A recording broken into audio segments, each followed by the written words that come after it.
Salut chers résilients, j'espère que vous allez bien, car moi je vais super bien et je suis en compagnie de Achille aujourd'hui, avec qui on va faire une interview. Achille est cofondateur de la marque Épices des Chefs, donc il va nous donner ses secrets, comment il fait pour se retrouver dans ce parcours-là, quel est son background, comment l'entreprise s'est créée, quels sont les chiffres de l'entreprise et comment vous également vous pouvez vous lancer dans un tel projet.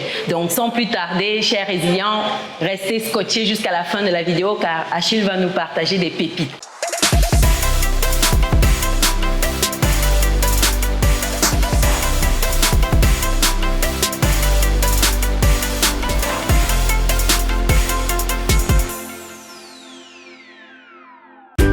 Pour un délicieux poulet, jonson, pépé, poivre, curry, herbes de Provence, anis vert, rondelles, oignons, ail, 4 côtés dans une seule boîte.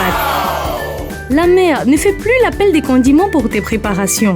Épices des Chefs les met tous dans la sauce. Conditionné en sachet ou en boîte, c'est complet, c'est sans sel, sans conservateur et sans colorant. Et en plus de Épices des Chefs poulet, il y a Épices des Chefs viande, poisson et les cancans pour plus de saveur. Et le bonus santé, tu as le plein contrôle sur la quantité de sel que tu consommes pour être toujours en parfaite santé. Avec Épices des Chefs, assaisonner et relever le goût. Achille, je te laisse te présenter pour ceux qui te découvrent dans cette vidéo. Qui es-tu, Achille? Bonjour Chimène, merci de me recevoir. Bonjour à la communauté des résilients.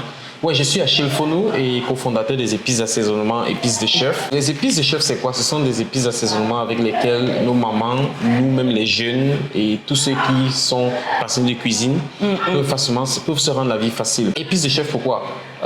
Épices de chef parce que tout petit, maman nous a poussé à faire la cuisine, à nous imposer à faire la cuisine parce qu'elle disait voilà, elle n'a pas de fille et que les garçons, quand il n'y a pas de fille, les garçons vont apprendre à cuisiner. Donc c'est comme ça qu'on a commencé. Mon petit frère et moi, on était beaucoup plus associés à ça. Donc au fil du temps, on s'est rendu compte que voilà, il y avait un besoin de créer des épices déjà prêtes à l'assaisonnement qui pouvaient faciliter la tâche aux femmes et aux ménagères. Maman était commerçante, donc quand elle revenait chaque fois, il fallait qu'on s'asseye pour concocter les épices et tout. Donc plus tard, quand on a grandi, j'ai voyagé bien évidemment. C'est quand j'arrive de l'autre côté, je me rends compte que eux aussi là-bas, il y a ce souci. Eux, ils faisaient les assaisonnements, mais j'ai pas aimé beaucoup comment c'était fait. Comment c'était fait? Voilà, je me suis donc inspiré de ça et puis j'ai décidé de revenir sur place au pays, de pouvoir créer ces assaisonnements. Ah, donc tu as voyagé, tu as vu ailleurs, tu t'es dit, mais tiens, ce n'est pas vraiment ça et tu t'es dit, besoin, il y a une opportunité. Et quand on dit voyage, c'était quel pays tu es? Et pour les États-Unis, bien sûr. Pour les États-Unis, d'accord. Donc ça fait quelques années que tu es aux États-Unis. Bien évidemment. Ça fait 10 ans plus précisément. 10 ans plus précisément. Mais le projet a démarré quelques jours après l'arrivée. Donc c'est pas comme si, c'est 10 ans avant, mais j'ai démarré le projet. À peine je suis arrivé, c'est là où j'ai dit, mais tiens, bon, ça va dans tous les sens, il faut que quelque chose soit fait. Et puis j'ai commencé à travailler dessus.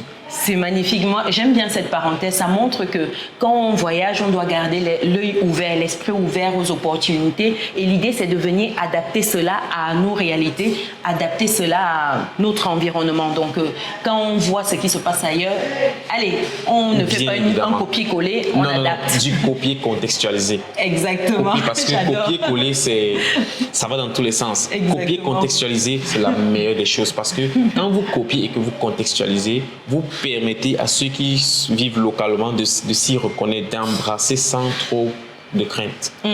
Et une fois que tu as fait ce constat-là, tu dis, dès ton arrivée, tu as commencé à travailler sur le projet.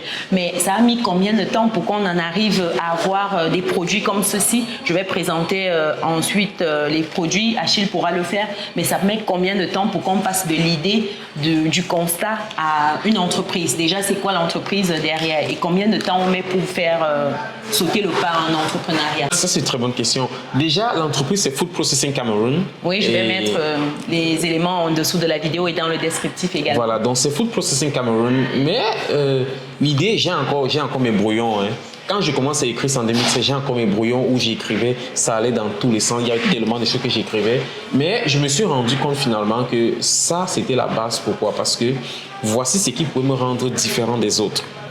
Ce que j'écrivais, c'était les choses communes qui étaient déjà dehors. J'avais l'idée que je peux améliorer, je peux faire mieux. Mais le truc, c'est quoi? C'est que je n'apportais rien de nouveau. Il n'y avait rien qui pouvait attirer les gens là-dessus facilement. C'est la Dit, différence. waouh, c'est ça qui me touche.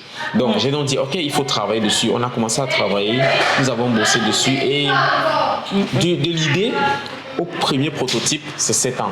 7 ans. Donc, C'est 7 ans. Chers résilients, pour que vous compreniez bien le parcours entrepreneurial ici, c'est pas du jour au lendemain. Les gens pensent qu'aujourd'hui j'ai l'idée, les gens protègent les idées en se disant que oui, c'est ma meilleure idée. Non, non, non, l'idée ne vaut rien. 7 ans, 7 ans. 7 ans, bien évidemment. Donc, pendant les 7 ans, qu'est-ce que je fais? Je commence à travailler dessus. Je n'ai pas la possibilité de venir au Cameroun. Pendant 4 ans, je réfléchis dessus. Je commence à acheter ces boîtes ici au départ, n'étaient pas celles-ci. Ah oui, parce que ça, ça c'est l'emballage. Parce que quand je regardais au départ, je disais que non, l'emballage doit être ceci. Et puis quand sachant ce qu'il y avait déjà sur place, je comparais, c'est vrai qu'il n'y en avait pas. Donc j'achète d'abord les premiers emballages, j'envoie. On prend ceux qui mon partenaire sur place regarde et il me dit oui, c'est bon quelque chose. Mais entre-temps, on ne voit vraiment pas comment est-ce qu'on va passer cette première barrière. Ça fait qu'on arrête. Mais pendant que lui, il arrête, moi, de mon côté, je n'arrête pas. Je continue de fouiller. Donc après ça, je dis non, peut-être les emballages. Je trouve une machine en sachet qui était vraiment, je sais pas, moi je pensais que c'était une idée top quoi. Donc je fais venir, il fait débarquer la machine, il commence déjà pour me dire que non, même la machine ça ne va pas. Ça ne va pas. J'ai dit ok, on va voir ce qui va se passer. Donc en 2016, je reviens donc et il me dit non. Allons, tu vois ce qui se fait déjà sur le terrain. Nous allons sur le terrain, on voit. Et lui me dit, franchement, j'ai pas seulement voulu te le dire, mais il faut savoir que le marché est saturé. Il n'y a pas de place pour ce que nous voulons faire. Je dis, mais non, tiens bon. Au contraire, je vois une opportunité parce que, pourquoi? Parce que ce qui est fait n'est pas assez esthétique, il n'est pas assez soigné. Il n'y a pas une certaine pureté derrière. Et il me dit, qu'est-ce que tu veux donner? Je dis, non, on va se lancer. Il dit, ok, c'est ce que tu dis, je vais te suivre. Donc, on a commencé. Nos premiers prototypes, c'était vraiment pas ceci. Ça, les premiers prototypes, c'était vraiment des choses. Des années-lumière. Voilà. C'était du...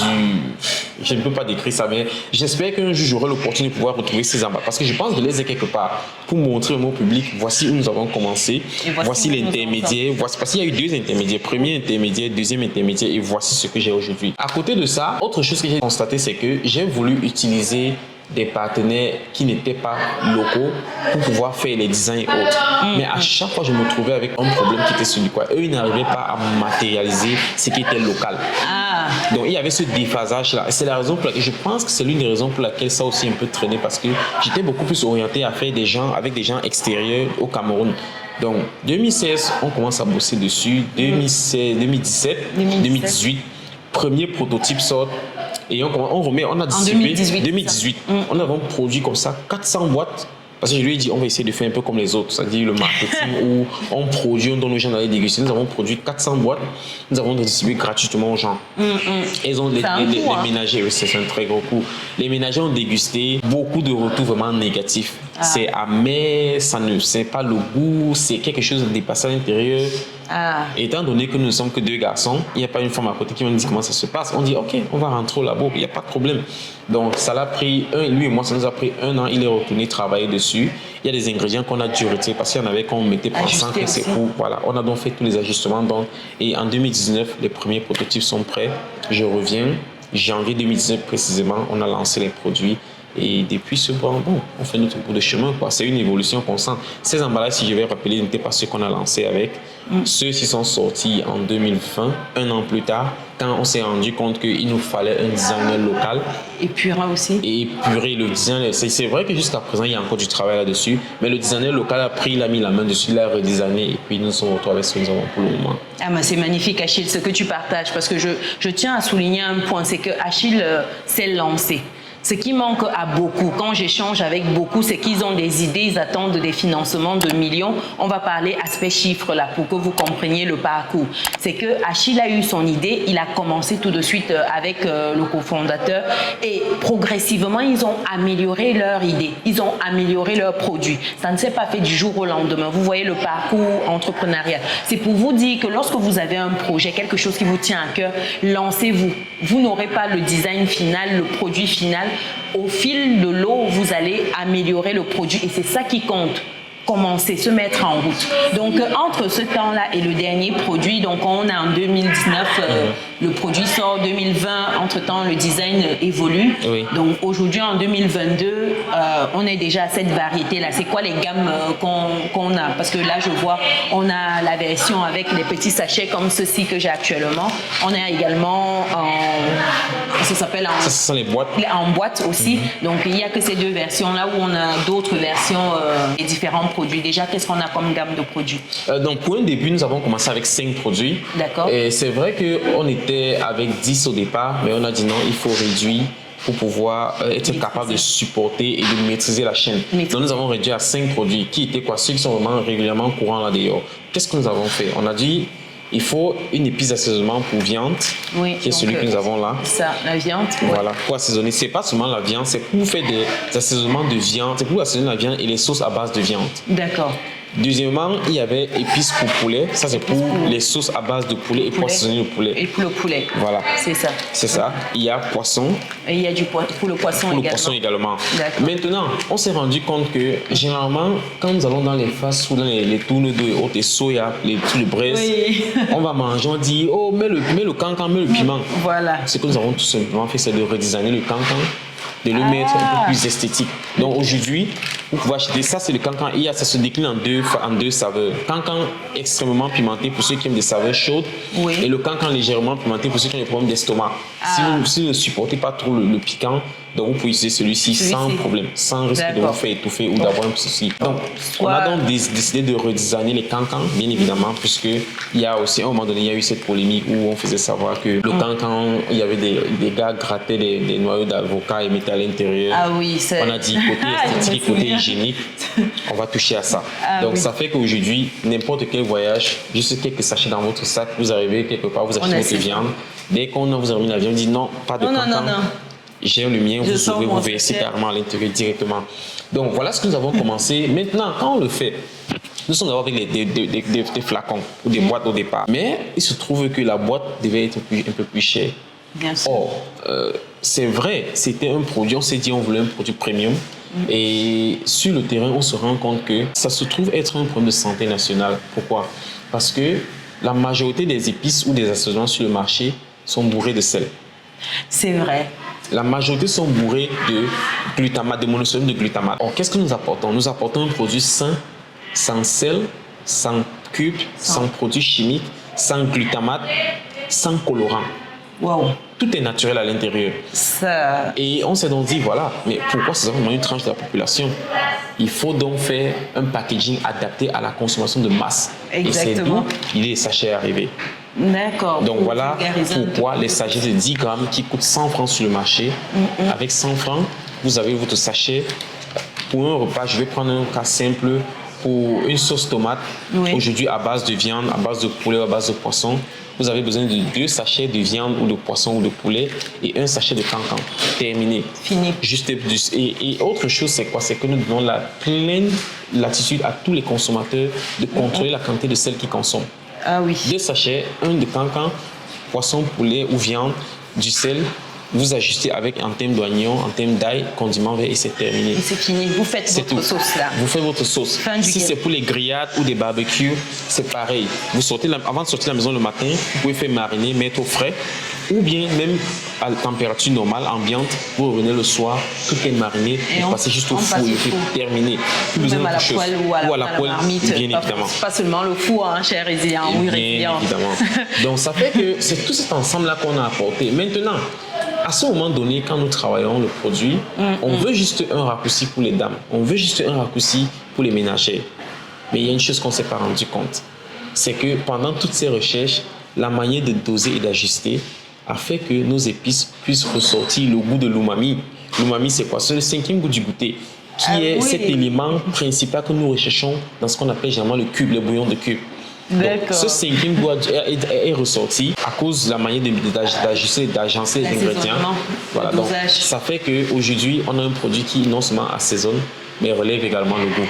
Mais c'est magnifique, mais parce que je souligne l'aspect santé dedans, parce que derrière tous ces enjeux-là, c'est l'enjeu sanitaire, parce qu'aujourd'hui, on fait de plus en plus attention à ce qu'on mange, parce que voilà, notre santé en dépend. Et avoir un produit qui n'a pas de cube, qui n'a pas de colorant, surtout aussi, qui a moins de sel. Pas d'additifs, parce que vous allez voir les tout ce qui est quelque chose, il n'y a pas de à l'intérieur. Ça, c'est juste magnifique, parce que de plus en plus, on se réveille et on réalise qu'on doit regarder les étiquettes, voir ce qu'il y a dedans, qu'est-ce qu'on mange, et avoir un produit qui offre tout cela. Et en termes de traçabilité également, je vois qu'on a cette traçabilité-là, ce made in Cameroun, du local 100%. Ça, c'est à souligner également, parce que de plus en plus, on importe également.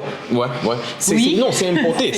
Jusque-là, c'était importé. C'était importé. Il y avait, au départ, quand nous avons commencé, il y avait à peine 2 ou 3 qui étaient faits localement. Oui. Mais bon, c'était pas un problème pour nous. On s'est dit, on va apporter une originalité. Voilà. On va apporter une certaine différenciation, et le reste, on a besoin de voir ce qu'eux ils font. Nous, on vient et on avance. Exactement. Et on fait notre bout de chemin, quoi. Et là, avec cette boîte, on est sur quoi comme tarification? Ça, c'est 100 francs les sachets. Et les sachets, c'est 100 francs. La boîte, aujourd'hui, nous sommes à 1500 francs. 1500 francs, d'accord. 1500 francs la boîte.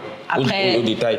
Au détail, donc ça dépend des grandes surfaces dans lesquelles vous retrouvez. Voilà, il y a des grandes surfaces. Le prix officiel que nous avons fixé était de 1500. Oui. Mais maintenant, il y a des grandes surfaces pour des besoins de promotion et de marketing et de rotation de stock, se retrouvent en train de vendre à 1350, entre 1350 et 1500. Donc, ça varie de Santa Lucia à Bao, en passant par Cadeau et tous les autres supermarchés. Vous avez ces différents prix-là. Donc, ce n'est pas 1500 à tous les endroits. Figé. Et que ça m'amène à ma prochaine question, côté distribution. Donc, tu as cité déjà, je vois que vous travaillez avec les équipes, avec des grandes surfaces. C'est quoi tout le process de distribution entre la production au client final, la ménagère, la femme dans la cuisine, le monsieur dans sa cuisine? C'est quoi les différences intermédiaires, le process? Comment vous faites? Bon, pour le moment, qu'est-ce qui s'est passé? Ça, c'est un autre problème qu'on a rencontré sur le chemin, c'est qu'une fois que le produit est mis sur le marché, personne ne veut risquer de le porter. Personne, non, puisqu'on dit, ceux-là, c'est qui? Vous voyez? Et puis, on dit, ils viennent d'où? Qu'est-ce qu'ils font là? Non, on n'a pas rechigné devant le problème. Ce qu'on a décidé de faire, c'est de recruter des équipes qui font la distribution. Donc, pour le moment, nous distribuons encore nous-mêmes. Mais ça ne sera pas pour longtemps, parce que ça va arriver à un niveau où, quand la croissance ou la taille sera assez importante, il y a des distributeurs, bien évidemment, qui vont s'y introduire. Déjà que ça vient petit à petit. Quel qu'en soit, à l'époque, quand on allait rentrer les grandes surfaces, il y avait des petits raisins. Il y avait des gens qui étaient rechignants et tout le reste. Mais aujourd'hui, parce que la clientèle vient et dit, qu'est-ce qui se passe en fait? Ce qui se passe, il se trouve qu'aujourd'hui, la clientèle marche avec nos emballages vides et disent, voici ce que je veux. Donc, vous ne pouvez pas les tromper de l'objectif. Quand ils disent, voici ce que je veux, ça fait qu'il y a des grandes surfaces qui se renseignent dans le service marketing et commercial et nous appellent. Donc, aujourd'hui, ils commencent à porter le produit. Mais au départ, ce n'était pas le cas. Ce qu'on a donc dû faire au départ, c'était de faire du porte-à-porte, des distributions d'échantillons, des dégustations.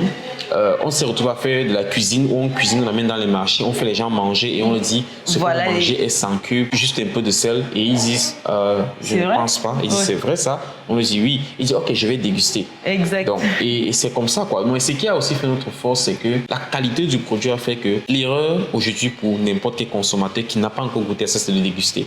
Parce qu'une fois que vous avez dégusté, c'est terminé. Il n'y a plus chemin retour. Vous êtes accro et vous y restez. Cher résident, j'ai déjà mes paquets. Voilà, j'ai déjà mes paquets qui sont là. Donc bientôt, là, quand je vais lancer ma cuisson, là, je vais vous montrer les plats réalisés, enfin 1 ou 2, histoire de ne pas polluer la communauté. Donc si j'ai bien compris aujourd'hui, en réseau de distribution, c'est avec les grandes surfaces. Et il y a également des commerciaux qui font encore la promotion derrière. Dans les marchés. On essaie d'attraper. Oui, voilà. Et personnellement, moi je suis là personnellement pour essayer de me faire la distribution. Pas plus tard que hier, je suis encore dans un bureau. Oui. Je présentais ça à une dame dans un bureau et puis elle me fait savoir que voilà, elle est intéressée et qu'elle en a déjà entendu parler, mais elle n'a pas vraiment cru que c'était ce qu'on disait. Je lui ai dit, il n'y a pas de souci, je vous offre des sachets. Elle dit, mais je lui ai dit, non, on vous offre. C'est nous qui produisons, on vous offre, allez déguster. Et elle a dit, ok. Mais curieusement, elle a fait le processus, elle maîtrisait le processus d'utilisation. Je dis, mais comment? Elle dit, mais non, on voit vos publicités, c'est juste qu'on est un peu réfractaire, on ne sait pas, c'est trop de publicité mensongère. Elle dit, non, c'est réel. C'est réel parce que les gens n'arrivent pas à croire que c'est possible de le faire localement sans tous ces additifs-là et quelque chose d'adapté, de sain pour la santé. Parce que tout est communication. Et parlant de communication, comment vous communiquez sur les produits? Là, aujourd'hui, on fait cette interview. Ça va donner une certaine visibilité, en fait, à la marque également pour que les gens puissent s'en procurer. L'idée, c'est déjà de promouvoir nos champions locaux et puis de donner une certaine visibilité également à de tels produits, quoi. C'est la moindre des choses. Donc, au-delà de ça, c'est quoi les autres moyens de communication sur le produit? Bon, toute idée, quand ça commence, on va petit à petit, n'ayant pas de budget marketing, de publicité et tout. Qu'est-ce qu'on fait? On va petit à petit. Aujourd'hui, nous sommes avec toi. Il y a cela 2 mois, j'étais avec Stéphanie Bida. D'ici, peut se savoir le docteur Claudel Nubissier. Donc, peut-être, qui sait, bientôt, on va essayer de voir si on peut attraper la main sur Philippe Simon également. Nous, on veut communiquer avec nos gens. Nous voulons communiquer avec ceux qui font localement avec nous, qui vont nous soutenir et qui pourront porter. Ceux qui peuvent goûter et attester. Parce que le tout, à la fin, nous ne voulons pas seulement qu'on dise aux gens, ce produit est bon, ce produit est bon, ce produit est bon. Exactement. On veut également que celui qui dit ce produit est bon, qui soit capable de défendre sans avoir à faire recours à nous pour avoir une certaine information. Voilà. Et à ça, également, ce que nous faisons, c'est que nous avons une page Facebook qui est www.facebook/épices de chef. Et également, le lien en descriptif. Également, nous avons une partenaire avec qui nous travaillons, qui est très bien connue sur les réseaux sociaux, la cuisine de Sulson. Elle a embrassé, c'est elle qui a embrassé le produit. Elle adore. Elle a dit, from day one, elle a dit, j'ai goûté votre produit, il me semble qu'il y a du cube à l'intérieur. Est-ce que vous avez mis du cube? Nous lui avons dit non. Elle a appelé mon cofondateur, dit, est-ce que vous avez mis du cube? Il a dit non. Elle m'a appelé, elle a dit, vous me dites qu'il n'y a pas de cube parce que ce que j'ai dégusté, il y a du cube à l'intérieur. Je lui ai dit, il n'y a pas de cube. Elle dit, je veux venir à l'usine voir. J'ai dit, ok, vas-y, va visiter. Elle est venue. Elle a vu. Petit processus de production. Elle a prélevé l'échantillon. Elle a fait quelque chose de rapide. Et elle dit, vous avez fait quelque chose. On dit quoi? Elle dit, vous avez ressorti le goût du cube à l'intérieur de vos épices. Nous, on ne connaissait pas votre situation. Ah, donc c'est même elle qui vous passe l'information. C'est elle qui nous dit, en dehors de ce produit qui est de qualité, vous avez autre chose que vous avez découvert à l'intérieur, c'est que vous avez fait ressortir le goût de l'umami. C'est elle qui nous a éduqués dessus. C'est pas que on connaissait pas au départ. Non, on a voulu résoudre un problème et accidentellement, chemin faisant, on a plutôt élargi le palier sur lequel on travaillait. Donc voilà comment est-ce qu'on se retrouve avec ça. Et voilà, donc il y a la cuisine de Sulson, comme je disais tantôt. Et déjà, après ça, nous essayons de voir dans quelle mesure, d'ici la fin d'année, on va voir si c'est possible de passer à un palier plus grand que les télévisions et les radios et voir comment ça peut se faire. Parce qu'actuellement, ce qu'on a essayé de faire jusqu'ici, c'était de pouvoir roder la machine, avant de s'assurer que maîtriser capacité de production, les coûts, s'assurer qu'il y a une certaine... Le process aussi. Voilà, le process, bien évidemment. Donc, l'équilibre dans les formules, parce que c'est capital. Il est question que, quel qu'en soit le sachet, vous retrouvez le même goût. Ça, c'est capital. Parce que ça doit être standard. Si on passe on a le même sachet du lot, enfin du premier au deuxième, c'est pas la même chose. Je pense que les ménagères et tout le monde qui utilise le produit, tout le monde aura des soucis avec. Donc l'idée, c'est pas qu'on se retrouve demain, on fait la même sauce, même façon, mais le goût est différent. Donc c'est pas normal. Je pense qu'aujourd'hui, c'est maîtrisé, quel qu'en soit le lot, les dosages, tout est maîtrisé. Donc ça fait que puisqu'à un moment donné, il y avait encore ce petit problème-là où les dames disaient non, ça a changé. Et puis non, quand c'est là, on prend des critiques, on va travailler dessus. Qu'est-ce qui n'a pas marché? Qu'est-ce qu'on a fait? Donc tout est standardisé. Ça fait que la formule est uniforme sur toute la ligne et il n'y a plus de problème, quoi. Donc ça va. Là, je pense que doucement, ça va le faire. Ah bah, c'est magnifique. Et parlant même de process en termes d'unité de production, déjà où vous sourcez pour les différents produits et en termes de chaîne de production, comment ça se passe? Pour qu'on ait ce produit final et puis le coût, comment on le calcule à la fin pour fixer ce prix-là? Ça, en France, ça fait beaucoup de questions Non, c'est vrai. C'est vrai qu'au vu de la liste des ingrédients, beaucoup disent c'est pas celui qui s'en sort. Parce que ça nous a été dit. Oui, ça nous a été dit. Oui, 100 francs. Parce que quoi? Justement, parce qu'on a eu au moment donné, on faisait une communication, on disait aux gens 100 francs égale à 600. Ça dit que pour avoir l'équivalent de notre sachet de 100 francs, si vous allez le faire vous-même, vous dépensez 600 francs. Et les gens ont dit, on a dit oui, c'est ça. Mais quand ils vont dans les ingrédients, nous sommes allés chez une dame au marché, on dit ok, on a commencé à citer les ingrédients. À mi-chemin, elle dit non, vous êtes en train de dire du n'importe quoi. On dit non, c'est clair que c'est à l'intérieur. Donc aujourd'hui, qu'est-ce qui se passe? Pour arriver à ces coûts, on se source où? Tout est local. Nous achetons localement, on n'importe pas. Donc tout est acheté localement. Ça fait qu'on essaie aussi à notre niveau de soutenir la production locale. Ça fait que les producteurs ne se retrouvent pas avec des produits sur le marché où ils peuvent venir du jour au lendemain, les prix vacillent n'importe comment. Donc, avec le temps, on s'est arrangé avec eux de telle sorte qu'il y en a qui savent que, OK, quand j'ai ma production, je vais à tel endroit, je prends tel prix et c'est bon. Ah, donc c'est des coûts fixes, des prix fixes avec les évidemment, producteurs. bien évidemment. Ouais, donc, c'est ce qu'on essaie de faire, première chose. Et deuxièmement, on s'assure que tout ce que nous prenons localement est aussi de qualité. Parce que parfois, à l'intérieur, on va t'apporter du vrac. Non, nous ne prenons pas du vrac. Nous prenons vraiment des produits premium. Parce que si le vrac entre déjà, la formule n'est plus la même. C'est clair. Donc, nous nous sommes rendus compte de ça. Donc, à un moment donné, pendant tous ces petits tests, on s'est rendu compte que si ce n'est plus premium, ça veut dire que ce n'est plus le même produit. Et on va perdre notre clientèle. Or, il y a une base clientèle qui ne jure que par le produit. Pourquoi? Parce qu'elles savent que quel qu'en soit ce que je fais dans ma cuisine, il y aura un goût exquis qui va sortir. Donc du coup, elles sont attelées à leur produit. D'ailleurs, moi j'ai dit à l'équipe produit, le produit ne nous appartient plus. Le produit appartient au consommateur. C'est beau ça.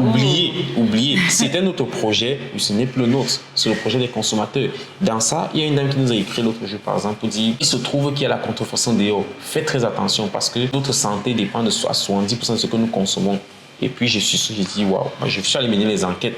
Bon, il s'est juste trouvé qu'avant d'arriver à cet emballage, il y a eu un premier tour que nous avons produit. Nous avons fait des premiers emballages qui sont arrivés et qui étaient vraiment de qualité très mauvaise, médiocre. Moi, ce que j'ai juste fait à ce moment, c'est quoi? J'ai dit à l'équipe, ce qu'on va faire, on met ça de côté, on va recommencer à zéro. Ils ont dit, mais tiens, les coûts et tout. J'ai dit, oui, il y a les coûts. Mais le problème, c'est qu'il y a une idée qu'on veut une image qu'on veut mettre devant. Qu'on veut mettre en avant. Si le produit est de qualité et l'emballage n'est pas de qualité, ça ne sert à rien. C'est très important parce que au premier coup d'œil, on se fait une idée d'un produit. Donc, voilà. Si au premier coup d'œil, ce n'est pas l'effet waouh, comme tu disais tantôt au début, mais on va prendre ça à quoi on est habitué. Généralement, je ne vais pas citer les concurrents ici, mais on les connaît très bien au Cameroun, ceux qui raflent les parts de marché. Et sans compter que la qualité, souvent, ça laisse à désirer. Ça laisse à désirer. Donc, du coup, il faut vraiment se différencier parce que quand on arrive au supermarché ou quand on est au marché, soit c'est ce qu'on a l'habitude de prendre, on le fait machinalement, soit on se dit, ah tiens, ce produit-là, il m'a l'air de se différencier des autres. Voilà. Et on se dit, par curiosité, on essaye. Et comme on dit, venez par curiosité et restez par conviction, voilà. Tout simplement. Voilà. Donc, ça joue et c'est très important parce que quand les gens arrivent au rayon, j'ai fait des tours dans les rayons depuis que je suis là. Et puis, curieusement, on s'est dit, genre, il y a des produits d'assaisonnement. Et puis, qu'ils arrivent, ils disent, je préfère celui-ci. Je ne leur ai pas indiqué de prendre le produit. Je suis carrément en civil. Là, j'ai dit, vous voulez les épices? Qu'est-ce que vous cherchez? Il y a tous ces panoplies-là. Et ça va prendre celui-là. Pourquoi? Ça attire. Visuellement, c'est. Voilà. Mais par contre, les premiers emballages, ce n'était pas ça. C'était pas ça. Donc, ces emballages, jusqu'à aujourd'hui, ça n'a pas été détruit. Mais ce que nous faisons avec, c'est quoi? C'est que de temps à autre, nous faisons des dégustations avec eux pour pouvoir ne pas trop exagérer dans les coûts en termes de dépenses. Nous faisons des dégustations avec eux. Il se trouverait que la dame se retrouvait avec ça et elle, que c'était la contrefaçon. Donc, on lui a dit non. Donc, je pense que dorénavant, ce qu'on va devoir faire cette fois-ci, c'est les détruire complètement parce que si elle fait, il y a ce cri d'alarme, il suffit que ce soit 2-3 personnes. Ça veut dire que les autres personnes, si quelqu'un tombe également dessus, une autre personne qui n'a pas l'information, ça peut être une mauvaise publicité pour vous et c'est pas bon. Et c'est pas bon. Et je vois même en termes sur les emballages, là on a la date d'expiration. En fait, c'est vraiment très pro, très épuré. Et on a tout l'indicatif, les ingrédients, on a également un code barre, vraiment. On s'y croit, quoi. On y est. Non, on avance. Non, ça montre que vraiment on a des champions qui bossent dans l'ombre et qui vous proposent des choses vraiment exceptionnelles au quotidien. Donc ça, c'est vraiment à soutenir massivement. Comme je dis toujours, le soutien, ça passe par la caisse. Si vous voulez soutenir une personne, ce n'est pas avec la bouche dire que oui, c'est bien, force à toi, comme on le dit souvent. Non. C'est en allant à la caisse soutenir nos champions locaux qu'on fait avancer l'économie. Vraiment, j'adore. Quand moi je vois des projets comme ceux-ci, je ne peux que donner la visibilité à mon niveau et la force pour propulser le projet. Parce que vraiment, de tels projets, ça mérite. Et c'est quoi les prochaines étapes de Épices et Chefs? Épices et Chefs se veut une marque qui essaie de redesigner notre cuisine. Donc, ce qui va se passer, c'est quoi? Il y a une chose que j'ai l'habitude de dire aux personnes avec qui je bavard tout le temps, c'est que nos marchés traditionnels, tels qu'on les connaît aujourd'hui, vont disparaître demain. Les grandes surfaces qui s'installent aujourd'hui, eux, ils s'installent avec une vision de 15-20 ans. Vous voyez? Nous, on va choper là-bas, nous sommes contents parce que ça projette une certaine vision de luxe et tout. Non, c'est pas le luxe. Ces gars ne sont pas là pour nos beaux yeux. Ils s'installent parce qu'ils savent que d'ici 15-20 ans, le marché local va disparaître. Si par exemple, quand tu vas au supermarché, tu n'as pas à discuter des prix. Les prix généralement sont vraiment des prix vraiment très bas et tu n'as pas à te soucier des pickpockets et autres. Or, dans les marchés, tu vas lutter avec la boue et tout ce qui va suivre avec. Qu'est-ce qui se passe aujourd'hui? D'après les petits sondages, de plus en plus on préfère dans ces grandes surfaces-là au profit des marchés. C'est confort. Voilà, non seulement c'est confort, mais également il y a cette rapidité et cette praticabilité. Voilà, c'est vrai. Et la sécurité aussi, comme tu Et disais. la sécurité. Donc, qu'est-ce qui se passe? Il se trouve que ces supermarchés ne viennent pas vendre des produits faits localement. Ils viennent vendre le surplus de production de leur pays. Exactement. Et c'est une autre forme de colonisation auquel on est en train d'assister impuissamment. Pas à l'assiette. Si quelqu'un te conditionne dans ce que tu manges, c'est que la personne te tient. bien. Il te tient. Très bien, très bien. Donc, Épices de Chef aujourd'hui, le but c'est de redesigner la cuisine, de la relooker et de donner ces saveurs-là qui permettent de rester dans la pure tradition africaine sans pour autant détruire son porte-monnaie. Donc, la prochaine étape avec les épices, avec des chefs, là, parce qu'aujourd'hui c'est Épices de Chef, mais évidemment il y aura la marque, c'est la marque de chef en fait qui va venir, c'est-à-dire couronner et coiffer tout cela. La prochaine étape c'est de pouvoir fournir aux Camerounais, pas seulement aux Camerounais bien évidemment, parce que je ne vais pas oublier de mentionner ici que le produit Épices de Chef est déjà disponible au Mali. Au Togo, magnifique. au Bénin, en Côte d'Ivoire et très prochainement au Burkina Faso également, pas très prochainement, bien évidemment en France. Donc aujourd'hui, sur la France, il y a déjà 2 partenaires qui distribuent là-bas. Oui, aussi au Canada et aux États-Unis. Et on est sur quoi comme chiffre d'affaires aujourd'hui de la société Aujourd'hui, au niveau du chiffre d'affaires, pour le moment, on n'a pas encore bloqué ceux de cette année, mais je vais dire la première année, quand nous lançons en 2019, on se retrouve avec 3 à 4 millions de chiffre d'affaires. La deuxième année, on s'est retrouvé aux environs de 5-6 millions. Et la troisième année, c'est ça, c'est 2019, 2020, 2021. Donc, troisième année 2021, on était à 13 millions. Donc, bon, ben, cette année, on est censé aller un peu plus loin au-delà de ça. Pourquoi? Parce qu'on a augmenté la capacité de production. Oui. Ce qui faisait défaut, c'est qu'il y avait un problème de capacité de production. On n'était pas sûr de ce qu'on faisait. On jaugeait le terrain. Donc, ça fait qu'on ne s'est pas lancé avec tous nos moyens. On a dit, OK, on va mettre un peu, tester le marché, jauger, faire les améliorations, avancer, jauger, faire les améliorations, avancer. Donc, ce qu'on est en train de faire, je crois que c'est cette année qui sera vraiment la totale. Ah, c'est magnifique, ça. Oui, il y aura vraiment des chiffres un peu plus importants. Donc là, actuellement, c'est déjà pas mal. Hein? Ça se place un peu partout parce que jusqu'à l'année dernière, on n'avait pas assez de supermarchés. Aujourd'hui, tous les supermarchés à Yaoundé, quand je vais dire supermarchés, c'est quoi les principaux? Dove, Santa Lucia, Sonico. Maïma. Bon, Maïma, c'est encore, ils sont un peu refractés, mais les supermarchés détenus par les Camerounais, nous ont embrassés, ont ouvert les portes. Nous ont ouvert les portes aujourd'hui. Il n'y a plus de résistance. C'est les étrangers qui continuent parce qu'eux aussi, ils viennent avec le leur. Ah bah donc, oui, bien sûr. nous sommes en guerre. Il n'y a que ceux qui pensent que c'est un monde de bisounours. Ah bah non. Non, c'est en guerre. Et puis bon, nos champions locaux ont décidé de nous soutenir. Ils portent nos produits, ils commandent de manière régulière. Ça, c'est ce qu'il faut, hein, de toutes les manières. Et aujourd'hui, au-delà de tous ces obstacles, ces challenges, vous avez commencé avec des fonds propres ou vous avez eu un soutien parce que les gens parlent beaucoup de l'aspect financement pour se lancer. On a l'idée du siècle, mais on n'a pas le financement. Comment ça s'est fait pour toi avec ton équipe? Déjà, vous étiez tous les deux au début. Vous n'étiez que 2, mais c'était quoi la source de financement pour en arriver là aujourd'hui à la marque qu'on connaît? Ouais, ça c'est le bas qui blesse le plus. Il y a une réalité que beaucoup ne vont pas comprendre, c'est que quand ils vont voir ça, ils vont se dire « Oh mais non, c'est génial, c'est magnifique et tout ». Jusqu'en, il y a cela 1 an et demi, ce n'était que 2 personnes qui travaillaient sur le projet. Quand les gens arrivaient, ils venaient et disaient « Je veux voir telle personne, je veux voir telle ». On dit, mon partenaire disait « C'est moi ». On cite le partenaire, c'est moi. Et il dit « Mais attends, tu as combien de cerveaux ?» Non, pour revenir au financement, nous sommes sur fonds propres. Ça fait mal, mais c'est une réalité. Et vous avez lancé avec combien en fonds? Quand on lançait, on s'est dit au départ, il nous fallait 5 millions. Nous avons commencé, il y avait 400 000 francs que nous avons commencé avec. On a débuté avec 400 000. Première production de 400 000 a été complètement détruite. Parce que quand je dis ceux qu'on dit ont été c'est parti. C'est un flop total. Donc, ce qui se passe, c'est que tous les deux, nous étions salariés au départ. À un moment donné, je lui ai dit non, toi, tu ne peux plus être salarié. Arrête d'être salarié. Concentre-toi uniquement au projet. Moi, juste que je suis salarié toujours. Je continue d'être salarié. Je pousse, j'avance avec le projet. Nous avançons avec le projet. Et voilà. Donc, jusqu'ici, nous sommes sur fonds propres. Déjà, dès l'année dernière, on a commencé à recevoir, on a pu obtenir des petits prêts pour pouvoir avancer. C'est déjà un pas, parce que jusque-là, on n'en avait pas. Tout le monde disait non, titre foncier, faites ici. Et à chaque fois, je disais à mon partenaire, t'inquiète, parce qu'il était, tu lui dis non, vraiment. Il dit non, ne te dérange pas. Ce qui va se passer, c'est qu'on va rentrer, travailler en interne sur nous, se ressourcer, épuiser un peu et revenir plus fort. C'est ce que nous avons toujours fait. Aujourd'hui, je sais que, et nous savons que, quelle qu'en soit la porte à laquelle nous avons toqué pour du financement aujourd'hui, on va le recevoir. Il y a une preuve, c'est matériel ce que nous faisons. Il y a des chiffres pour prouver. Aujourd'hui, on peut se permettre cela. Il y a des bilans qui ont été faits, qui sont croissants, chers résidents. Voilà. Comme on dit, commencez quelque part et au fil de l'eau, vous allez évoluer, vous allez avoir des personnes. Parce qu'aujourd'hui, la société, ce n'est plus que vous deux. Non, il y a des employés. Vous êtes au nombre... Nous sommes pratiquement 15 aujourd'hui. Voilà, parti de 2, aujourd'hui, ils sont 15. Donc, c'est pour vous dire la puissance du premier pas. Même le plus long voyage, comme on dit, commence par un pas.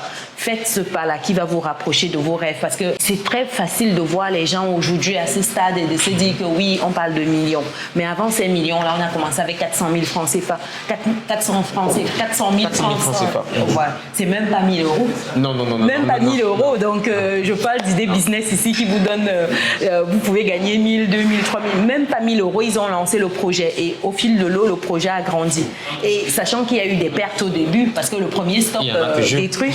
Et il y en a toujours, chers résilients. Donc, c'est pour vous montrer que ce n'est pas évident, ce n'est pas facile. Les gens commencent petits, commencez petit et grandissez vous également. C'est comme cela qu'on évolue dans un projet, quoi qu'il en soit. Et en termes de challenge aujourd'hui, c'est quoi le plus gros challenge? Je pense qu'on est vers la fin là, ce sera parmi les dernières questions. Oui, non, en termes de challenge aujourd'hui, le challenge, ce n'est que la distribution aujourd'hui. En termes de challenge, je crois qu'il n'y a que les problèmes de distribution et bien évidemment un problème d'approvisionnement parce que jusqu'ici, il faut que, une fois que l'équipe n'est pas encore en harmonie avec ce que nous faisons, de comprendre que plus nous avançons, plus la demande grandit et il faut faire des prévisions vraiment juste. Donc généralement, qu'est-ce qui va se passer? On peut se retrouver encore avec des petites ruptures de stock parce que les emballages sont arrivés un peu tard. Et puis bon, c'est ça quoi. Mais sinon, en dehors de ça, nous sommes un peu confrontés. Ce n'est que la distribution en fait. Ce n'est que la distribution. Mais passer ce cap, je crois que nous allons vraiment être libérés quoi et voler plus haut qu'on peut. L'avant-dernière question. J'ai envie de poser la question parce que je sais que les résilients aiment bien cette question. C'est quoi la rentabilité du business? La rentabilité du business a plein potentiel. La rentabilité sera à 30-35%. Ça, je ne vais pas tourner autour du pot à propos de ça. Aujourd'hui, je ne peux pas le dire parce qu'il y a encore des tests qu'on fait, on ajuste les choses et tout le reste, mais on sera à 30-35%. Quand ce sera la vitesse de croisière. Quand ce sera la vitesse de croisière, oui. Oh, c'est tout ce qu'on vous souhaite. Hein. C'est tout ce qu'on vous souhaite. Franchement, magnifique. Et je vais te demander avant de te donner le mot de la fin parce que j'ai l'habitude. Où est-ce que les entreprises se situent? Si on veut venir te rencontrer, tes contacts, comment on fait pour rentrer en contact avec toi si on veut soutenir le projet? Au-delà d'acheter, bien sûr, les produits. Au-delà de chez produits, non, nous sommes basés à Bézi, hôpital général, plus précisément. Je vais mettre dans le descriptif. Oui, et il y aura bien évidemment, je vais te passer la boîte postale, les contacts, les personnes à contacter, surtout le responsable local, parce que moi, je suis beaucoup en déplacement. Ça fait que je ne vais pas toujours être disponible et tout. Mais généralement, si c'est un truc du genre, et comme le passe, je prends du temps pour m'asseoir pour ça. Mais en dehors de ça, je suis en train de réfléchir, c'est quoi la prochaine étape? Parce que je pense que c'est mon job.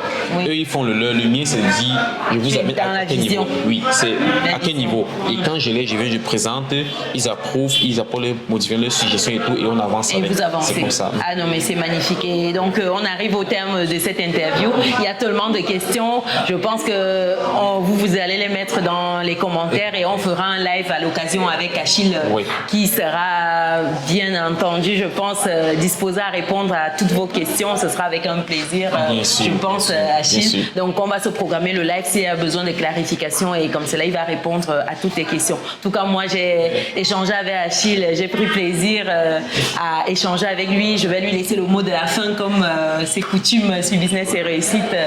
Allez, Achille, si tu dois dire un mot à des jeunes qui te suivent aujourd'hui, des jeunes ou des plus âgés, qu'est-ce que tu leur dirais? C'est quoi le mot de la fin? Qu'est-ce que tu diras à tout ce beau monde? Le mot d'ordre de la fin, c'est celui de la chaîne.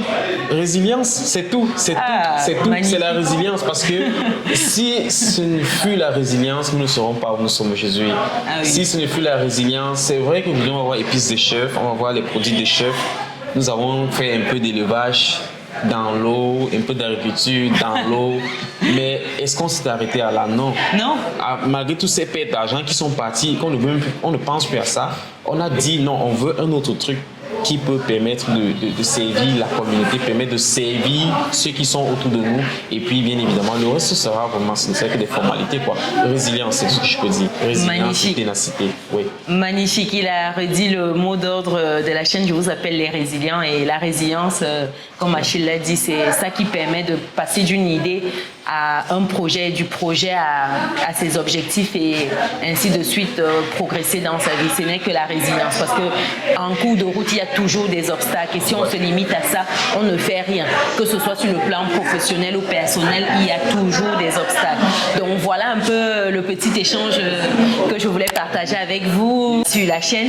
Dites-moi ce que vous pensez de tout cela dans les commentaires. Si vous avez des questions, n'hésitez pas. Achille sera notre invité prochainement pour le live, comme je l'ai dit tantôt. Donc, nous, on va poursuivre en mode dégustation de tout ça. Je vous souhaite à vous. Et pour ceux qui sont au Cameroun, le 24 septembre, samedi prochain. Ah oui, c'est vrai. Le samedi prochain, il y a un atelier dégustation au niveau Bonamoussa du Carrefour, gendarmerie. Il y aura une panoplie de plats. Donc, je vais te passer le visuel, tu vas le présenter ça. Ouais, ceux qui sont venus dans la ville, vous pouvez passer, il y aura dégustation ce jour. Et pourquoi pas, si vous voulez vous procurer des produits, ce serait disponible. Quoi. Ah, magnifique, en tout cas, magnifique. Donc voilà, chers résilients, une bonne fin de journée en fonction de quand vous regardez cette vidéo. Nous, on se dit à très bientôt dans une prochaine vidéo. Ciao. Ciao, bye bye. Ciao.